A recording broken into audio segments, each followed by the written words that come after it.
పల్నాడు జిల్లా నరసరావుపేట పోలీసుల వేట బైక్ స్టంట్స్ చేస్తున్న యువకులు అదుపులోకి తీసుకున్నారు. నరసరావుపేటలో బైక్ స్టంట్స్ చేస్తూ ప్రజల ప్రాణాలకు ముప్పు కలిగిస్తున్న యువకులపై పోలీసులు కఠిన చర్యలు చేపట్టారు. నరసరావుపేట రూరల్ పోలీసులు ప్రత్యేక నిఘా ఏర్పాటు చేసి స్టంట్స్ చేస్తున్న పలువురు యువకులను గంటల వ్యవధిలోనే అదుపులోకి తీసుకున్నారు. ఈ సందర్భంగా స్టంట్స్ కు ఉపయోగించిన బైక్లను స్వాధీనం చేసుకున్నారు. అదుపులోకి తీసుకున్న యువకుల తల్లిదండ్రులను పిలిపించి వారికి కౌన్సిలింగ్ ఇచ్చారు. ప్రజల భద్రత దృష్ట్యా బహిరంగ ప్రదేశాల్లో ప్రమాదకరంగా బైక్ స్టంట్స్ చేసే వారిపై కఠినంగా చర్యలు కొనసాగుతాయని Narasaraopet rural CI MV Subbarao తెలిపారు. త్వరితగిన చర్యలు తీసుకున్న రూరల్ పోలీస్ సిబ్బందిని అలాగే ఎస్ఐ కిషోర్ బాబు మరియు ఎస్ఐ శ్రీకాంత్లను సిఐ అభినందించారు.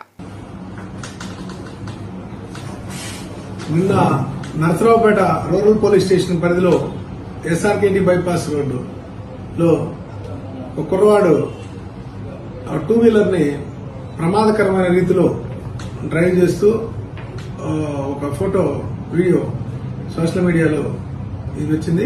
దాని మీద మా ఎస్పీ సారు అదేవిధంగా డిఎస్పీ సారు అందరూ కూడా వాళ్ళ ఆదేశాల మేరకు మేము ఇమ్మీడియట్లీగా ఆ చర్యలకు పాల్పడిన ఆ కుర్రవాడిని మేము గుర్తించడం అయింది. అతని పేరు మనోజ్ కుమార్.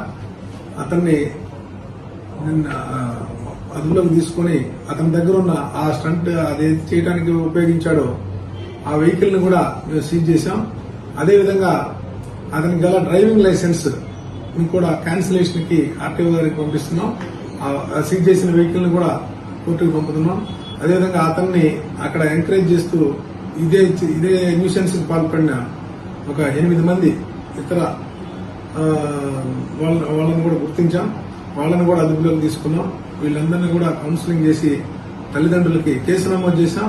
అదేవిధంగా వాళ్ళ తల్లిదండ్రులను పిలిపించి ఇట్లాంటి డేంజరస్ చర్యలకి పాల్పడొద్దని చెప్పి వాళ్ళకి ప్రాపర్ కౌన్సిలింగ్ చేసి వాళ్ళ తల్లిదండ్రులకు అప్పగించాం. అదేవిధంగా ఈ చుట్టుపక్కల ఎక్కడైనా కానీ బైపాస్ రోడ్లో కానీ ఎక్కడైనా కానీ ఈ డేంజరస్ యాక్టివిటీస్ కి వెహికల్స్ నడుపుతూ న్యూసెన్స్ కి పాల్పడితే కఠిన చర్య తీసుకుంటాం. అదేవిధంగా అప్రాపరేట్ సెక్షన్స్ కింద కేసులు నమోదు చేస్తాం.